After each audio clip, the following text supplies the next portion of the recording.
It's the Hoopwise podcast from New England Basketball Journal. A comprehensive look at the basketball landscape in New England, tracking prospects, recruiting, college, and more with your hosts, Steve Hewitt and Ethan Fuller.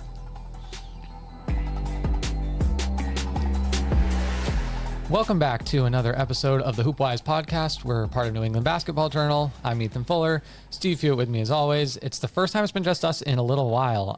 We've had a great run of guests and we got more coming, but we wanted to kind of pause the AAU season.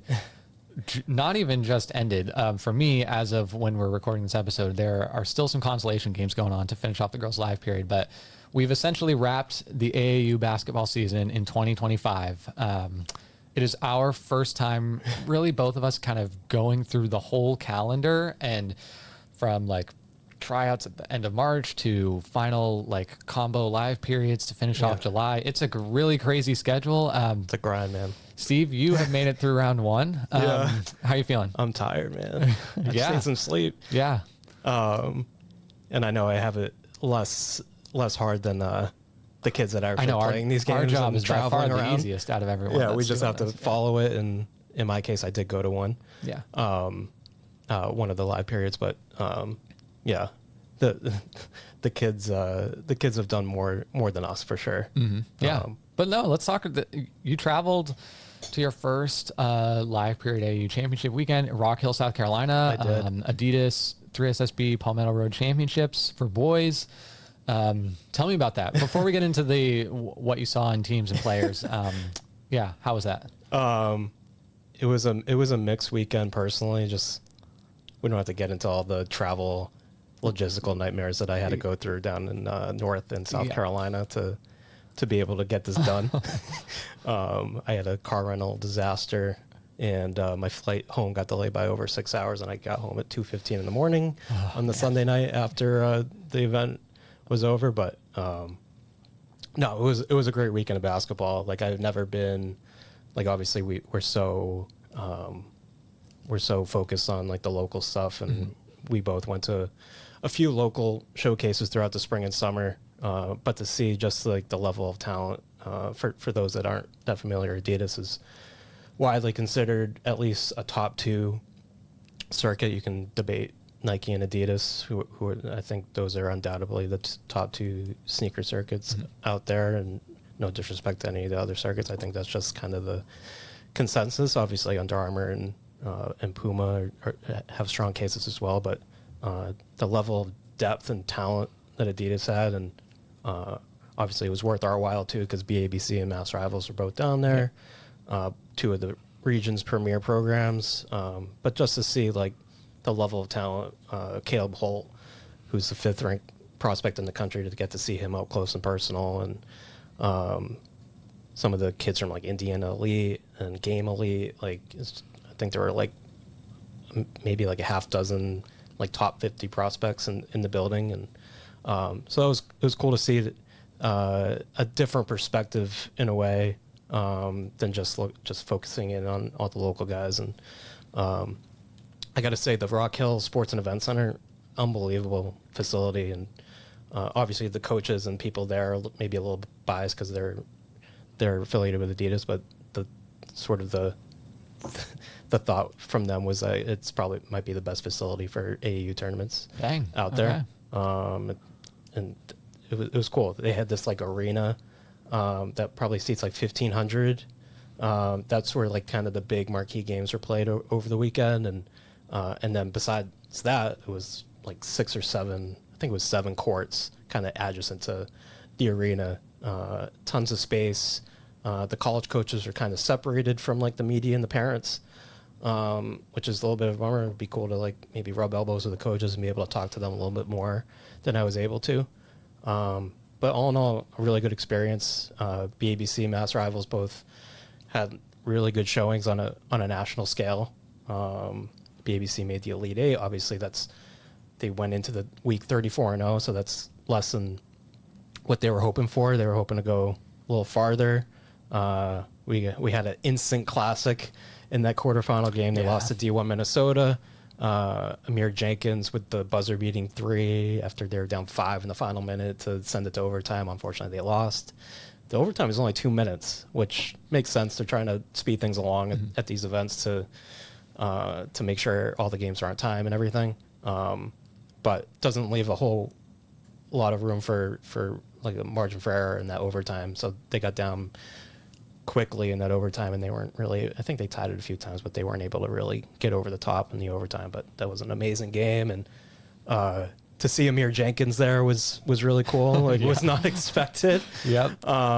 Full disclosure, like I did write in my preview originally that he was not going to be playing because he committed to West Virginia the week before. I kind of just assumed that he would not be playing, but credit to him. I wrote this in my recap to kind of finish what he started. Obviously, he didn't win the championship like he was supposed to, but I think that shows a lot of character and dedication to BABC, and he didn't have to go down there and play, but he cares about his team. He cares about his teammates.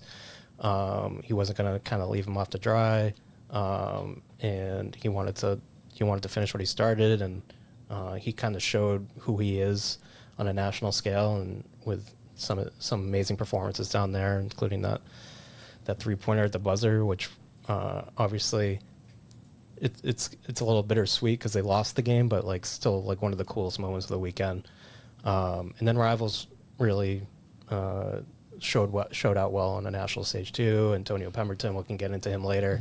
The 16U team played really well with a lot of 2028 kids. The kids from New Hampshire showed well on a national stage. So yeah, a lot of word jumble there for me, but it was a good weekend locally. I think New England really held its own on a national scale against some really high level competition. Yeah, that's awesome. And because again, and first of all, Steve has already written, I think he's got at least 8 stories either done or planned from this weekend that are still coming out. But some of them are New England centric, some of them are like nationally centric with some of the other teams. But I think within those, you can kind of see that like this isn't just us covering the New England teams. Like they really kind of met the challenge of kind of competing on this national stage in Adidas, which is cool to see. Definitely. Yeah. And so I think with this episode, we want to, in addition to kind of talking a little bit more about your AAU experience, we want to hit on how some of the top teams did in New England, because you have more boy stories from teams that you didn't travel to see, but we kind of followed the line. Insane. I have a couple girls teams that did really well that I'll highlight, and then we want to take a look at 5 stock risers from the overall AAU season. So I know we're going to rank them. We are going to rank them, which rankings always scare me, but I'm excited to do it. We have we had them online in May. We posted our first half stock risers. We're going to write 10 second half stock risers coming up pretty soon. Yeah. But this is kind of a mix of the two, and they're players that we were excited to see grow and develop on the AAU circuit, and also colleges definitely took note, and they got a lot of offers, and there's clearly a lot of hype around them now, and so it'll be a mix of those two. So that'll be kind of second half of this episode, but first, we want to round up the rest of this kind of crazy AAU cycle, because championships were wild, and so tell me about some of these other teams. I mean, Expressions Elite, first of all, went on this kind of unbelievable Cinderella run. Let's start there. Start with a little bit of an unexpected run, I would say. They had to kind of back up a little bit. It was kind of an up and down spring for them. I know they lost a few players. Abdu Torre, Patrick Ote, Jalen Hunter Coleman all started the spring with Expressions, and they left on their own reasoning. We won't get into that, but they still had a talented group coming back. A lot of Cats players: Jackson Terry, Desmond Bellett, Jalen Williams Crawford, Cam Haley from Worcester Academy. So really, really good New England talent. But kind of wasn't clicking. Maybe just a little up and down for the spring, and they had work to do in the first live period to even make Pete Jam. I think I don't know what the exact numbers are, but I think they had to win 2 or 3 games to even qualify. They were able to qualify. I think they were 21st out of the 24 qualified teams. And then how Peach Jam works is 4 groups get created from those 24 qualified teams into 4 groups of 6, and they play like a pool play round in the first week. what is it, like Tuesday to Friday, basically. They each play each other, and Expression started off 3-0, including beating Tyron Stokes, the number 1 recruit in the country. I forget what the exact score was, but they blew him out. It was shocking because they had also played Oakland Soldiers in the previous weekend and lost by 20 plus. So I did not expect them to turn the tables like that and win by 20 plus, especially against the number 1 recruit in the country. But that basically propelled them into the final 8 of Peach Jam. They lost their final 2 games of pool play, but they still were able to kind of sneak into that final 8 through tiebreakers and all sorts of things. I don't know exactly what the tiebreakers are for Peach Jam pool play, but they made the quarterfinals, won their quarterfinal game. I was texting you on Saturday just how crazy that game was. It was on NBA TV, which was cool exposure. That was the game where the other team made the shot out of bounds after the buzzer. That was so wild. I apologize for not having the team in front of me, but Expressions was up 1 with, I believe, like 3 seconds left, and the other team had a baseline out of bounds. I gotta get his name. One of Expression's players, Maker Bolmean, has in the previous possession on offense, cleans up a missed layup for the go-ahead putback layup to put them up 1, and then next possession, baseline out of bounds for the other team. He deflects the inbounds pass, and one of the players scoops it up, kind of just throws it up in like a Hail Mary. I don't even know if it was really a shot. It probably was, I guess. But it goes in, but he's rolled out of bounds. His foot was clearly out of bounds, but like if he was somehow able to stay in bounds, it would have been like one of the craziest shots I've ever seen in my life. Yeah. Because I don't know if he even meant to shoot it. It wasn't like a natural shooting motion. I mean, it went towards the basket. I assume it was like sort of a last minute kind of heave as you're falling out of bounds, like see if it goes in, and it went in. So Expression survives that game and makes it to the semifinals, and they lost in the semifinals, but just an incredible kind of Cinderella story for Expressions and head coach Todd Quarles to kind of turn around after a tough up and down spring and to make the semifinals. I know that's got to feel good. Obviously, they didn't win the championship or anything. I don't know if anyone was really expecting them to even make the tournament part of Peach Jam. So to see them make that to make it there was pretty cool. And I know they'll take solace in that. And the likes of Cam Haley, like I mentioned, he got an Arizona State offer out of this week. Huge. And he's been great for Worcester Academy. He was a big part of their championship team last winter. And Jalen Williams-Crawford had some big performances. I wasn't able to watch the game against Oakland Soldiers, but what I was told is that he made it hard on Stokes. Tyron Stokes got his. I think he's still scored like 22 points, but Williams-Crawford made it tough on him, and just really good two-way play from him. I think he had a couple double-doubles over the course of the week, so he really had his stock rise down there in North Augusta for an Expressions team. So that took a lot of people by surprise. So I was blown away. Credit to them. Credit to Dodd and the coaching job he was able to do with his guys. And I know Jackson Terry hasn't been fully healthy after suffering an injury late in the winter. And he's been battling through some stuff, and he made some big plays too. You know me, and he's one of my favorite guys in the region with his two-way ability, and I just love the way he plays. But good stuff from Expressions for sure. Yeah. And then otherwise, I know Middlesex Magic had a good run. You talked about White Mamba and Team New England, I believe, won younger championships. So other highlights from the boys' side of championship weekend. Yeah, like you said, White Mamba 16s won the Made Hoops championship. Raul Cruz, guard from Nobles, won MVP of that. Good stuff from him. Team New England 15U team also won the Made Hoops championship. Both New England cleaning up down there in Baltimore.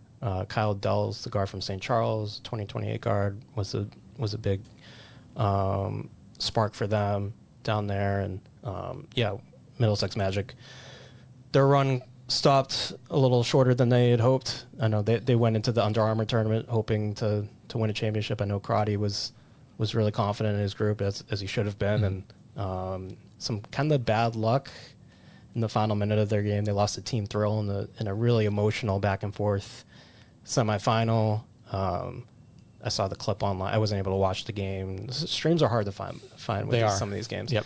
But they were down one with, I think, 4 seconds left, and Ryan Mesh, who had an amazing weekend over there in Chicago for Magic, gets the ball off the inbounds, and he's dribbling down the baseline and looked like he got pushed. You can debate whether it was a foul, but he was ruled to be out of bounds.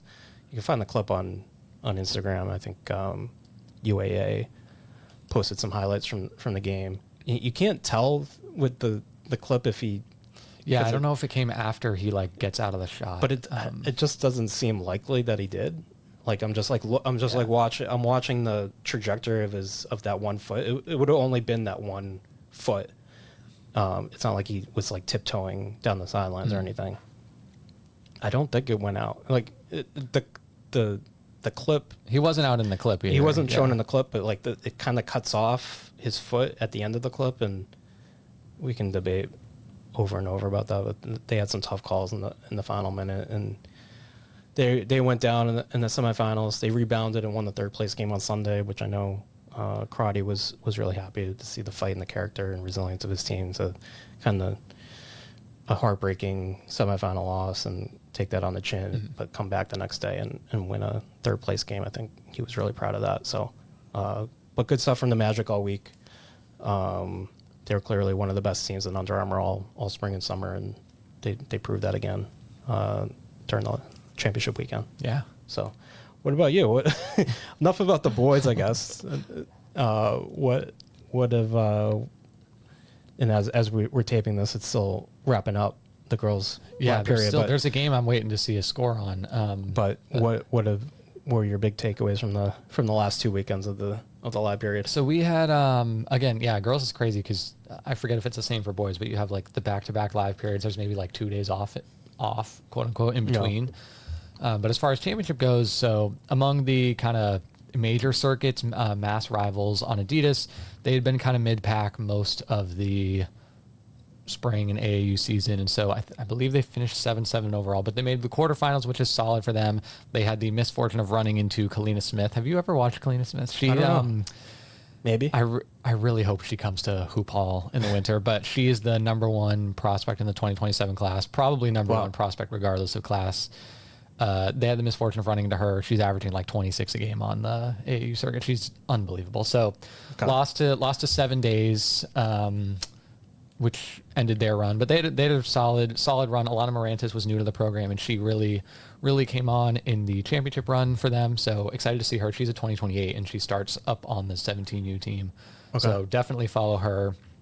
Mass Huskies, another team that plays in the EYCL, which is the secondary circuit for Nike, but they, I think if I was following this correctly, very nearly got one of the rare bids to jump up to EYBL for the championships, and I don't know how they decided, but they went 13-1 and barely missed out on the bid somehow. So then they went 3-0 in pool play for the EYCL championships, lost their first tournament game, and then last I had checked, they were soaring through the consolation bracket. So again, just kind of tough timing on some of the losses for them, but this is their 17U team went 16-5 last year. I believe is something maybe 17-2 at least as of this recording this season. So it was a really, really good 17U group that only had, as of this recording, 2 players that have gotten Division I offers. So just really cool to see what that group has put together for multiple years now. So Mass Huskies, good job with them. MCW Stars, their Power 24 team kind of struggled, but their Select 40 team, which is their second 17U team, went to the semifinals of the Select 40 bracket. So they did a good job. Connecticut Basketball Club had 2 teams. The Fairfield team made it to the semifinals of Hoop Group Showcase League, and then New Haven, again, haven't seen the result yet, is playing in the championship of the kind of second Hoop Group Platinum bracket for their championship. So CBC had 2 teams. I really like both of those teams. Do a good job. MT Ducks Elite on UA Rise has also had a couple of teams in their championship brackets go pretty far. Again, Stars Power 24 teams kind of, again, in really, really great competition, but they didn't go super far. I believe has really good teams. They just kind of got upset early in the brackets. Bay State Jaguars, again, similar situation where like their teams were very competitive in Under Armour, but just didn't have a single team go particularly far. So overall, like generally kind of middle of the road performance for New England girls in this go round of AAU championships. But there were a couple, again, some of the teams I mentioned aren't necessarily like on the top circuits, and it's cool to see them shine where they're at. So yeah, overall solid, and still TBD on some of these results. Yeah. I forgot to mention Middlesex Magic on the boys' side. Middlesex Magic Lambros made the championship game of the hoop group. That was last weekend while I was in Rock Hill. Lambros is on fire. But they just came up short of going back-to-back on the hoop group. But shout out Brady O'Connell, Latif Afalobi, both had monster springs on that team. And I know Lambros does a really good job. I think they were in 8th place going into the tournament or into the live period. I have to double check that, but they weren't really projected to make it that far into the championship, but they made a really nice run down there, and I think it was Spooky Nook, which I need to get to at some point. I need to get there too.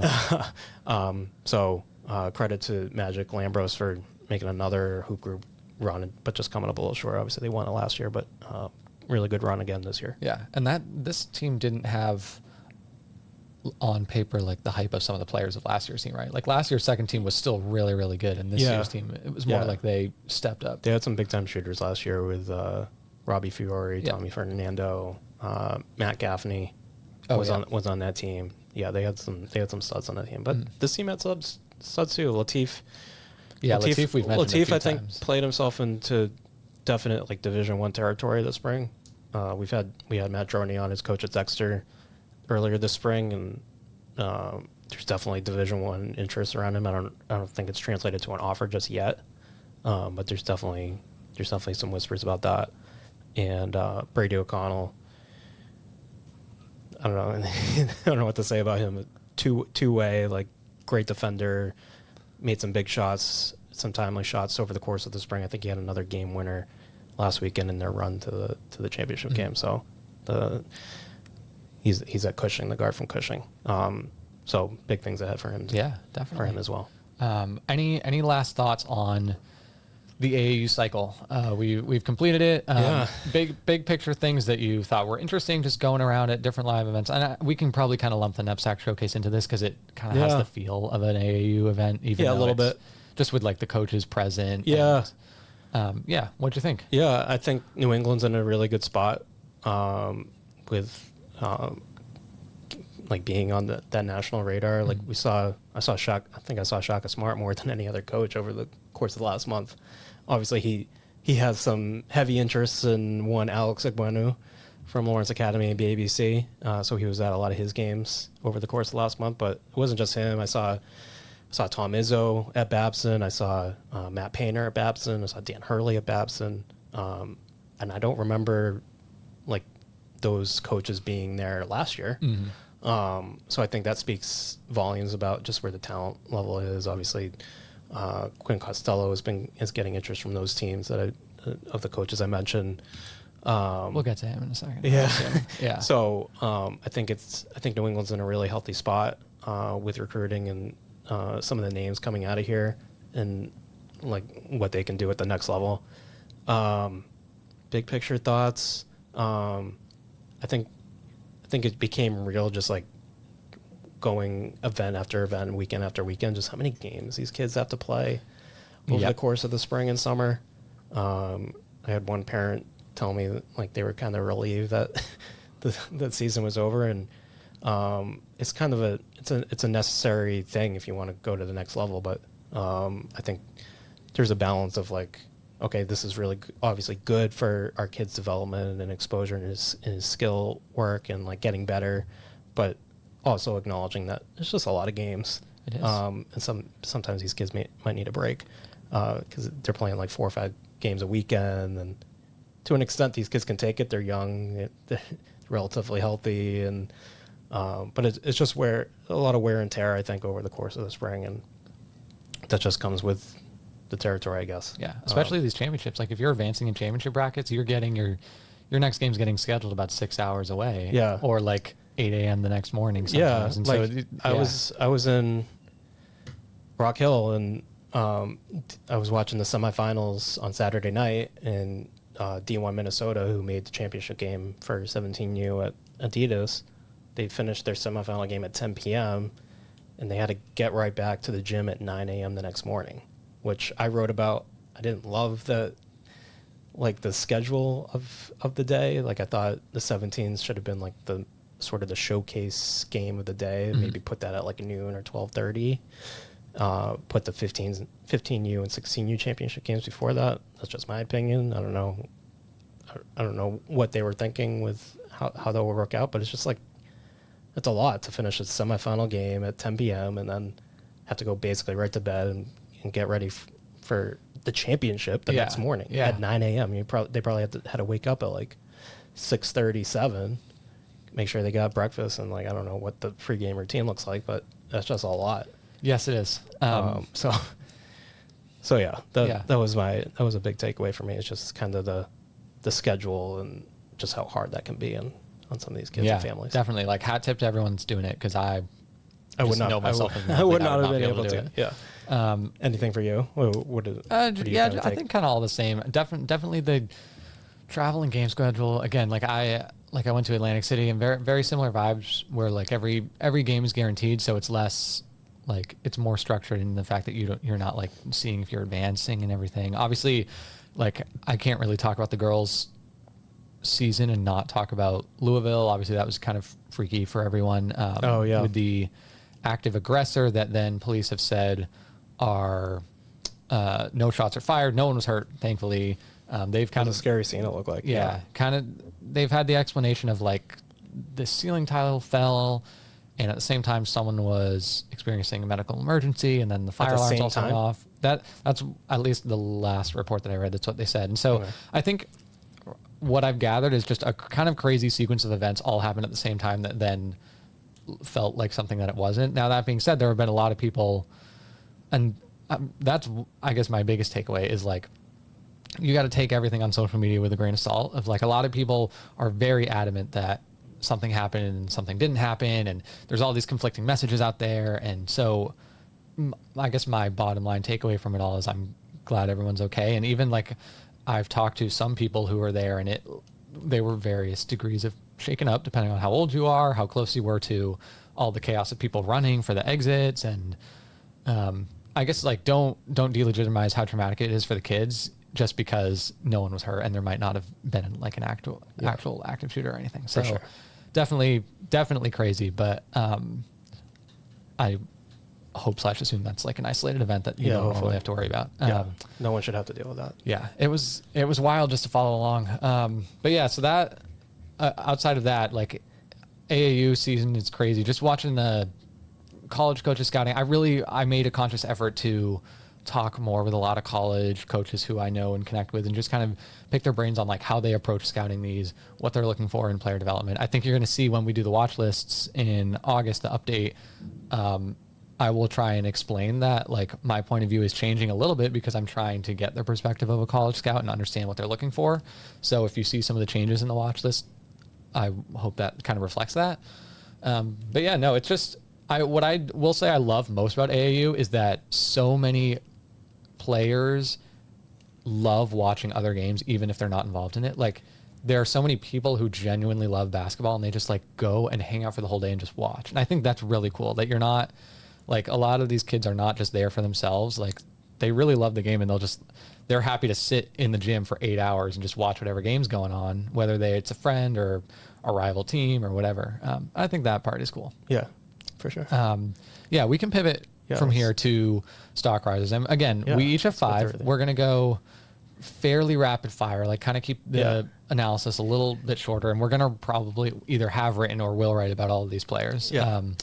And this comes with a caveat. These aren't the only stock risers of the spring and summer. Yes. But we thought it'd be fun if we just kind of had some fun with it. Yes. Ranking in our heads as far as like magnitude of hype that was generated relative to where they were. This isn't like a player rankings. This isn't a ranking of like who got the most offers. It's a little bit more nebulous than that. And again, like this shouldn't really be that competitive. I hope it's more just kind of a fun spotlight. Yeah.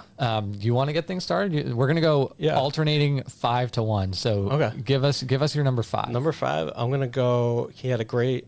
He came on the scene like he wasn't really even on my radar before the NEPSAC showcases, and then had a great last month. Drake Freeman, 6'5" guard from BCRI in Middlesex School. Shooter. He had some he had some really big games. He scored 29.5 points at the Avon showcase. This past weekend he scored 31 points in a game, had 8 3-pointers. His scholar, I don't know what his level is. He doesn't have a D1 offer yet, but he got a D2 offer from Rollins College as D2. I just thought I wanted to give him some love because he generated a lot of interest over the last month. Big time shooter, 3-level scorer.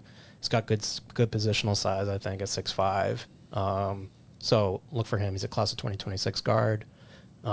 Maybe he can play his way into some higher level offers going into the winter at Middlesex. But he had a big time performances at NEPSAC and carried that over to the live period with BCRI.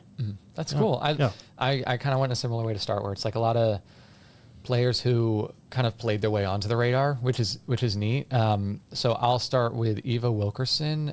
So she's at Sacred Heart. She plays with Mass Rivals also. She missed most, if not all, I believe, of last AAU season with an injury. I think it was a knee injury. Came back and played for Sacred Heart, reclassed to 2026. Had a great year at Sacred Heart, but then she picked up her first D1 offers finally from St. Bonnie's, Towson, and UMass Lowell, I think, are the 3 that have offered so far. And again, as we're recording this, there's this like ensuing week of AAU, you're going to see a lot more offers come out still. For sure. But I've always been a fan of her game. A lot of coaches I talk to really think she's underrated and underappreciated. Kind of a 2-guard, but can handle the ball, really long, lanky defender. She won Defensive Player of the Year for us in Class A. Yeah. Really good open floor, transition playmaker, and scorer around the rim too. Needs to keep kind of developing the shot, but she's really fun to watch and really versatile, where you can kind of have her fill a lot of, I don't know, weaknesses on your other team, and like she can fill so many different gaps. And I think we saw her confidence step up as the spring and summer went along. So she was my number 5. Pretty cool to watch her play. Cool. Number 4? Number 4. Number 4 for boys for me, Antonio Pemberton from Mass Rivals and Brewster. Massive. I got to see him up close down in Rock Hill for the Adidas championships, and he came out of there as one of the biggest winners of the weekend, I think. Second leading scorer at the Palmetto Road Championships, 26.8 points per game. And I'll remind you that he is a class of 2027, playing up on the highest 17U division, which he's been playing on since 8th grade. But he's finally getting national recognition, I think. He came out of that weekend with offers from Georgetown and Boston College. I just posted a story on him on Monday, a little interview with him, talking about his interest from Marquette, too. One of his dream schools is Marquette, which I thought was cool. He plays at Brewster, but he had kind of a smaller role there. He had some older that team teammates. was so stacked. Yeah, with Sebastian Wilkins and Preston Fowler and Ibuka Okori, kind of taking up most of the usage there.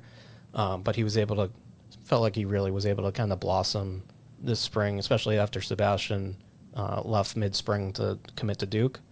It was kind of his team, Antonio's team, a little bit, and he took advantage of his opportunity. Some just electric performances. One of the best shot makers in the Adidas circuit. Like, it's not even a question. Just some of the shots he was making, these like step backs or side steps, and his mid-range game is insane for a 6'2" guard. The way he can rise up over defenders and get to his spots, like it's just a treat to watch him play. And you're starting to see the college recognition kind of come into focus too with him. So he is my number 4, Antonio Pemberton. He had like a 39-point game and then a 30-point game? That was this past weekend. He had 39 in a game. Adidas had another live period after the championships this past weekend. Out in California, he had 39 and 8 threes in a game. Man, this weekend. Dang. So yeah. Yeah, I even remember like watching him on Brewster, I remember watching them at Hoop Hall, and it again, like he had a much more limited role because that team was so good and he was younger. But you could tell like he moves like pretty differently for a guard. Like he's different. He's a very capable athletic guard already. My number 4, I'm gonna go. This will be my only 2028 mention. Addison Brennan, who I did not have on the watch list in May. I apologize for that. She would be like a lock now and will be on it in August. She is a 6'3" center. She plays prep for Wilbraham and Munson, AAU for I believe Elite.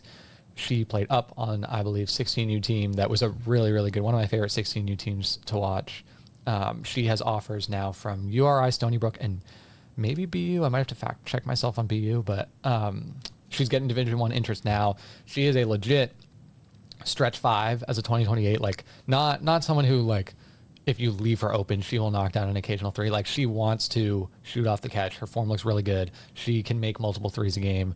Really solid, and is also a legit like rim protector. Very, very strong and good frame for her size and age, which is exciting that this kind of person already exists. She's really fun to watch. I'm excited to see her role with Wilbraham and Munson this year because I think like obviously as a freshman last year, she's learning a lot, but she's going to be really exciting just because she has all of the tools that I imagine college coaches want in a big right now with the shooting and the rim protection and finishing around the basket. So I'm excited to see more of that. And she's a pretty good passer too. So there's like a lot of really interesting skills here for someone at her age. They don't typically have them. So definitely keep an eye on her. Awesome. So that's my number 4. Great. Number 3. Number 3, Dave, do you have some breaking news sirens that you can... This is a first. This is a Hoopwise breaking news report. Wow. I truly don't know what this is going to do. Okay. My number 3 is Ty Tabalis, but as we record this podcast on Monday, I have some breaking news. He has reclassified to 2025 and committed to Bryant. Wow. What? Yeah. Okay. Was not expecting this as we went into this podcast. Worth the sound effect. Yeah, okay, that's big news. Big news. One of New Hampton's guards, Middlesex Magic guards, who had a huge NEPSAC showcase with New Hampton. Translated that to the Middlesex Magic, where he helped them obviously make the semifinals of the tournament there. I don't even know what to say right now.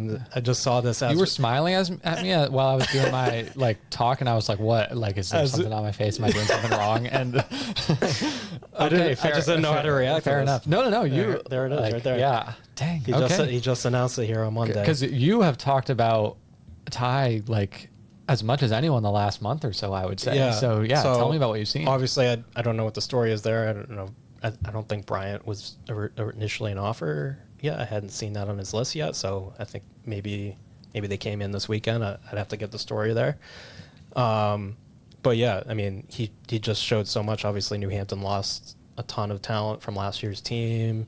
Ty's coming in to be their starting point guard, and he just I don't know what to say. He just looked so comfortable with the ball in his hands and operating their offense and hitting threes. Like he's such a good 3-point shooter. That was kind of his big role last year, is being a 3-point specialist off the bench. And but he really blossomed into like a point guard that is clearly a Division I point guard now that he's committed to Bryant. So that's a big time gap for Bryant. He translated that into the live periods with the Magic. He had a game where he had 7 threes and a game winner. I think I showed you that. Yep. So his confidence was just at an all-time high, and now he is off to college suddenly. Yeah. I was not expecting that. So I'm gonna have to get the scoop and the story on that. But Ty Tabalis, my number 3 stock riser, who I guess is his stock rose. I guess he affirms my my placement. Maybe he should have been number 1. I get it. If you like, I mean, you wrote a whole story about the transfer portal. Like, if you've got a school that is like this excited about you and you know you're ready, like, I get like not wanting to let the spot go away and just kind of get into that level. And you talked about or showed me he has like a sneaky overall scoring bag too, because he was the guy with that crazy NEPSAC showcase move, right? That you were like on the baseline for. Yeah, he had this like crazy spin move into into a fadeaway baseline jumper that was like, you only take that shot if you have like incredible confidence, and that's just the level he was playing at that weekend. That's cool.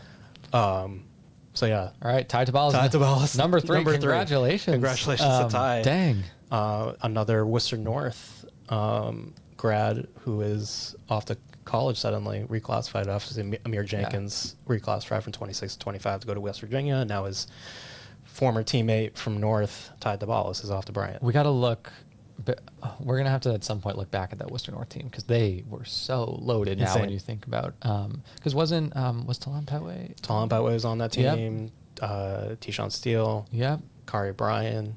That's great. This is that's like 5v1 players. I think I'm missing one That's more. crazy. Yeah, so. All right, let's keep this on the road. Yeah. we'll get into Ty at a later time, but yeah, you're number 3. So my number 3, I'm going to go with and I feel bad because this is the year of Jay Scott, first of all. So she's my number 3. And I'd already been like talking about her so much from her Wachusett run, but just the AAU too. Again, I think I got all these offers listed. So since the start of AAU season, we got Seton Hall's the big one in the Big East, Towson, Stony Brook, Penn, Albany, Howard, Florida Atlantic, Tulsa. I don't know. I mean, I've already talked about our game enough, but there's not really much more you can say about how much colleges value a like elite versatile defensive wing who can also like put the ball on the floor and score around the rim and has good touch like in the short to mid range, and she can shoot threes too. That's I guess an area that I want to see be more consistent. But she like the theme with a lot of my players I'm going to get to is just like versatility and college level skill set and like fitting a role, and she clearly does it in a way that schools are excited about. And again, like I'm already so fired up to watch her at Wachusett as a senior because she's going to be unbelievable. And yeah, again, really quiet, unassuming. Like you probably wouldn't like pick her out as like the loudest, flashiest player in some of these. Like she's on a really good Jags team, but she just makes so many winning plays happen. And then there'll be little moments where you're like, oh dang, like I didn't know she kind of had that level of bounce and fluidity and athleticism. And so yeah, Jay Scott once again just doing it all. Number 3 for me. Is she ranked yet?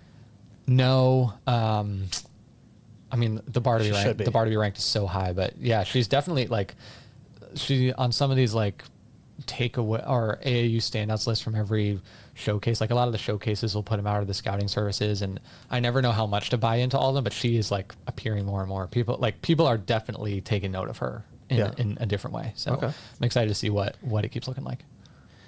All right, on to number 2. Number 2 is Lucas Murillo. Classic. Ethan's favorite and upside player of the last year. Obviously, our class AAA player of the year. He led Newman to a class AAA championship, their first in program history back in March. He plays with City Rock, so it's like we're kind of crossing the edge a little bit here. He's not New England bred per se, like some of these other guys. He's from Mount Vernon, New York, but we'll count him because he's a Newman guy. He had 19 new Division I offers throughout the spring. Certified high major now. Marquette, UCLA, Georgetown, BC, Illinois, Texas, Ole Miss are just a few of the offers. And he's ranked now. He is ranked. I don't know exactly the number. I think he's in the 60s or 70s on ESPN now.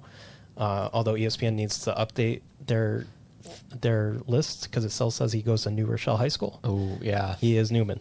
Yeah, let's get that right. I think they'll probably have a post AAU update coming. Yeah, for sure. But Lucas with a pretty good City Rocks team. They also made Peach Jam. He was kind of a walking double every night. Kind of just kept doing the same things he was doing in the winter for Newman. So Lucas Merrill is my number 2. Big boost in his recruitment. Almost 20 offers.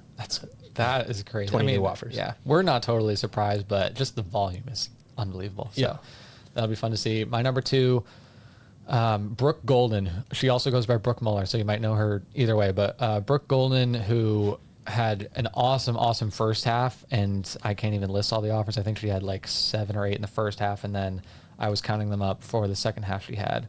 So Brown, Iona, Delaware, East Carolina, and that's in addition to, like, again, 6 or 7 other ones. The theme that you're going to see with the watch lists eventually, and maybe you're seeing it with some of the players I'm talking about, is like this 2026 forward and post player class is really, really good. And she's one of them. 6'3" center, probably one of the more just like naturally, I don't know, like track and field athletic type of centers. Really long, moves extremely well at her size. Really great shot blocker. I've been impressed by just like how much more disciplined she's become, and she just has this like length and natural athleticism that makes her like able to wreak havoc as a rim protector.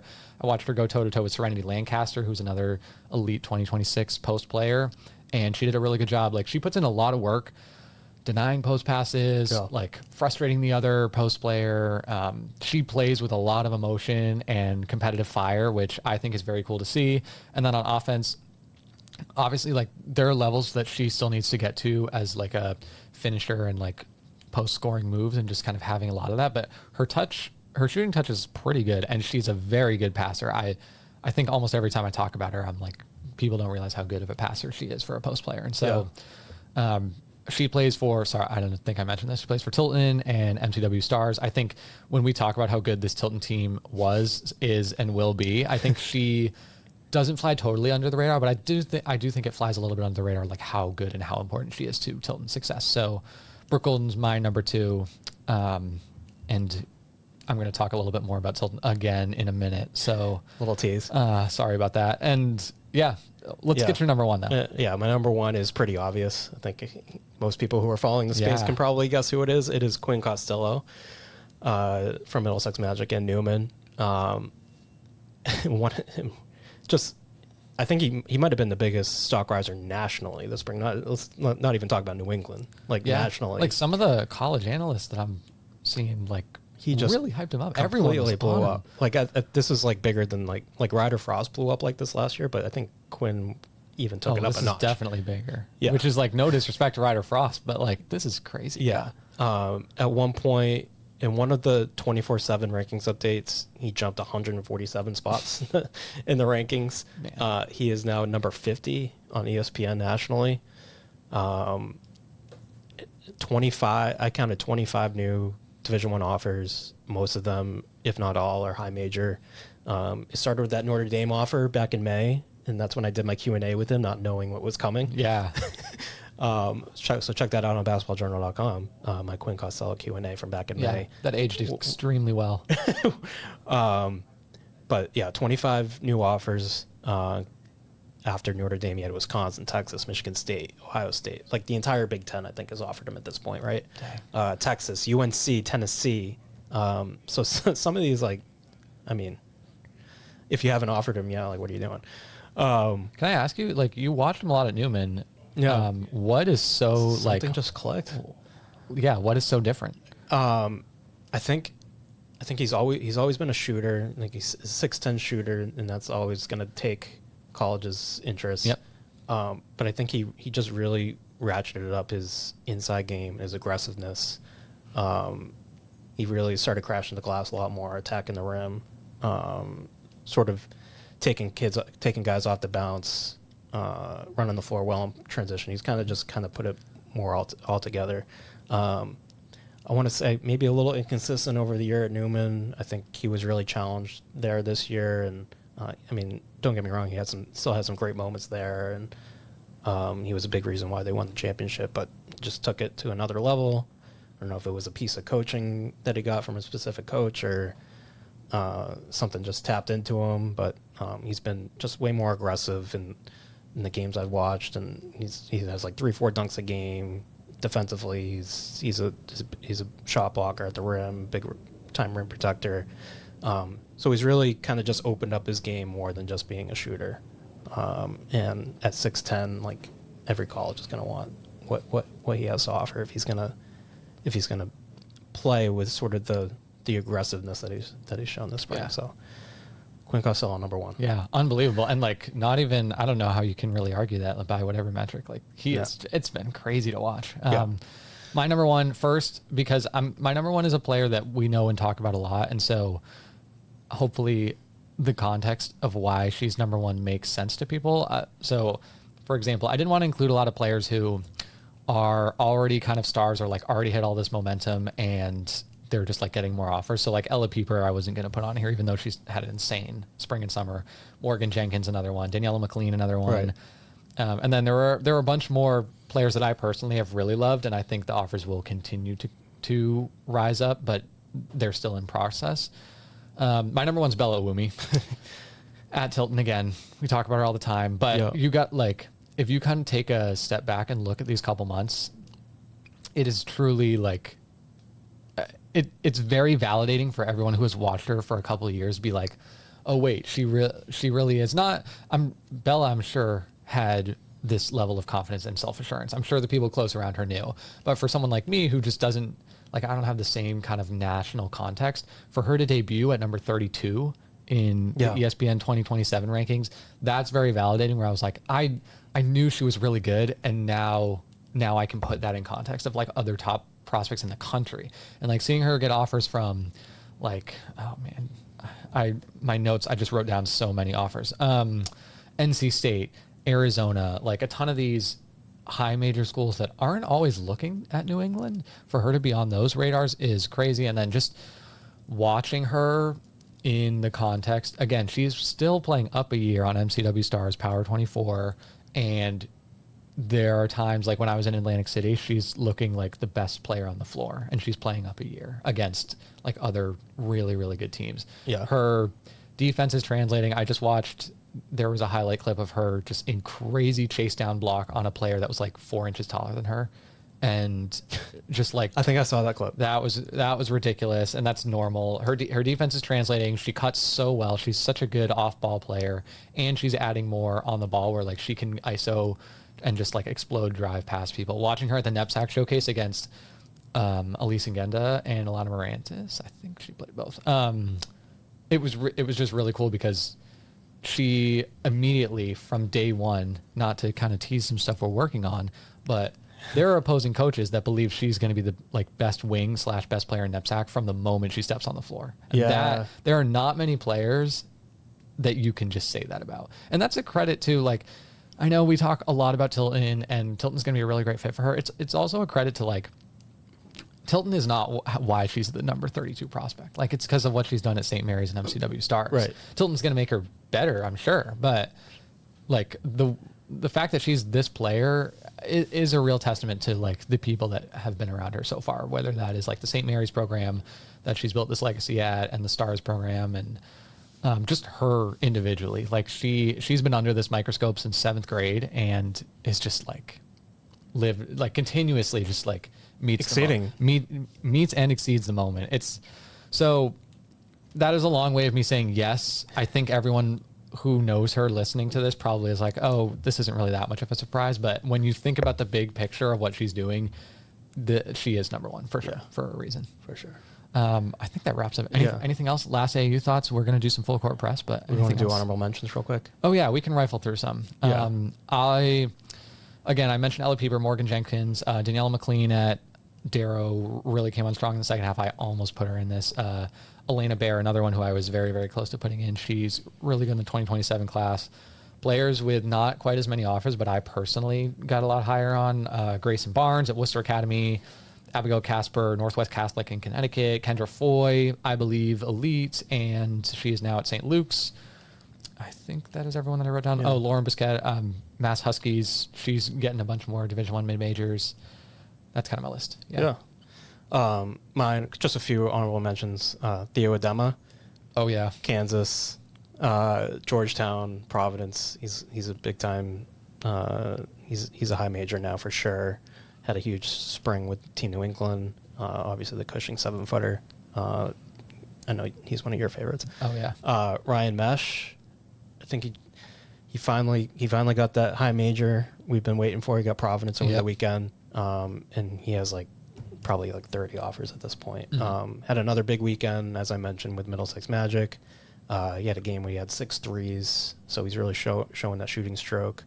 Tyler Newsome from St. Luke's and New York Lightning 2027 that people should know. Okay.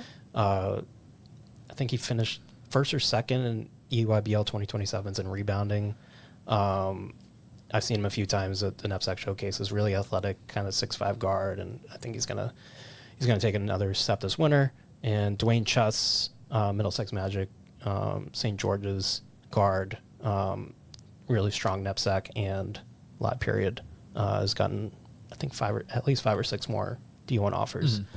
Big 6'4" guard who's definitely a D1 player and kind of a matchup nightmare with his combo of like strength and skill and athleticism. So I really like him. So just wanted to shout out those guys. Yeah. No, it's good. There was again, like those were kind of just names that quickly jumped out to us, but there were a lot of people really elevated themselves this AAU season. I thought that, again, for it being our first go around, that was one of the coolest things, is seeing like who kind of lives up to, again, a lot of this pressure, a lot of this kind of unusual travel and volume of games. It's not an easy environment to shine in. And so for the people who did it, it's like, I'm always really impressed. Yeah. I think that's everything for me. Yeah. Want to get some full court press going? Yeah. All right. Let's go. Too late? Producer Dave, thank you. We got time.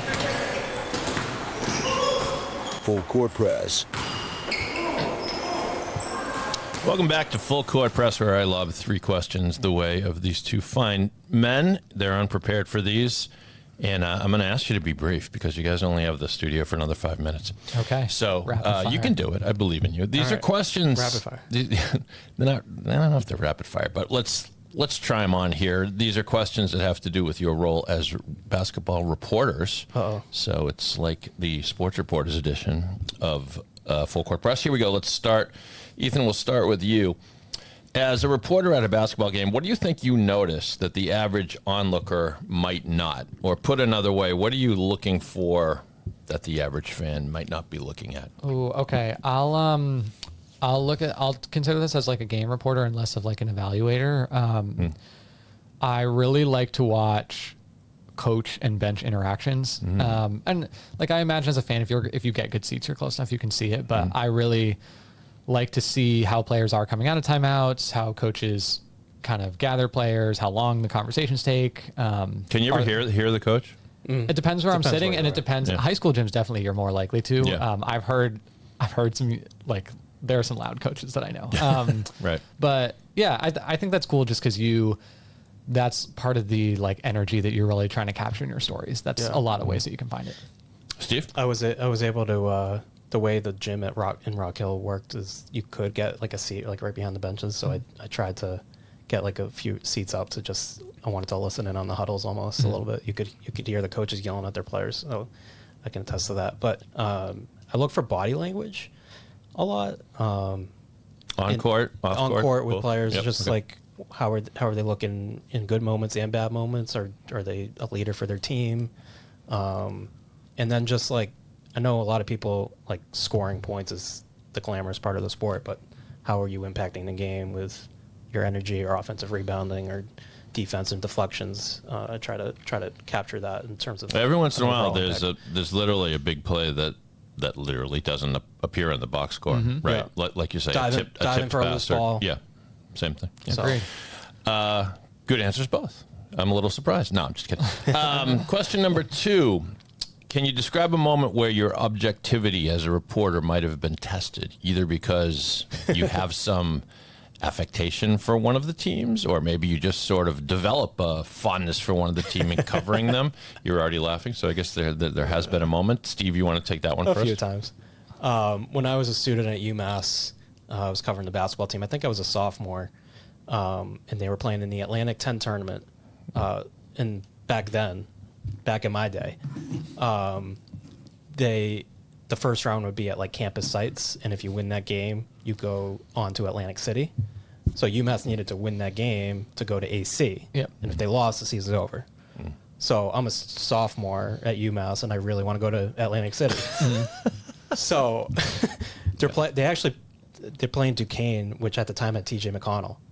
Oh, dang. So Okay. UMass was playing against TJ McConnell, obviously the Indiana Pacer now, and UMass wins. But I was definitely doing some fist pumping under the table because it meant I was going to go to Atlantic City and cover the Atlantic 10 tournament, and that's what I wanted to do. I think that was fun. That was a fun experience. How did you do at the blackjack tables? I was not old enough. We don't talk about Wait, that. all that. I know.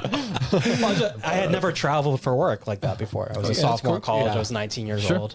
So it was just, I just really wanted to do it. So it was a test of my Steve's objectivity. big trip to the shore.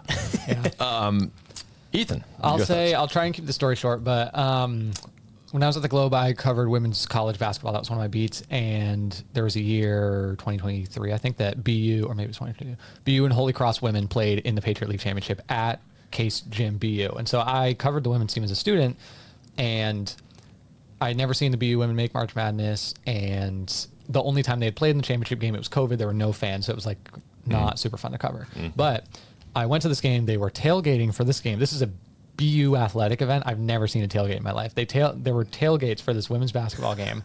Case Gym was packed on a level that again, no basketball, men or women, any basketball game I've ever seen Case Gym this packed. And so I was like, wow, this is so cool.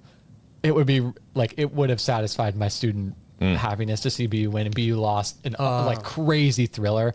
Really cool story with Holy Cross. But yeah, I had to I'm covering both teams, so I had to cover Holy Cross winning, and it was fun to do that. But there was a part of me that was like, dang, I know what this would have meant to me as a student, and that was tough. Yeah. It must come up all the time for sports reporters, because you get into sports journalism because you're fans, right? I mean, to some degree, yeah. Okay, final question. Reporters are always looking for the best questions to elicit answers that aren't your usual pablum.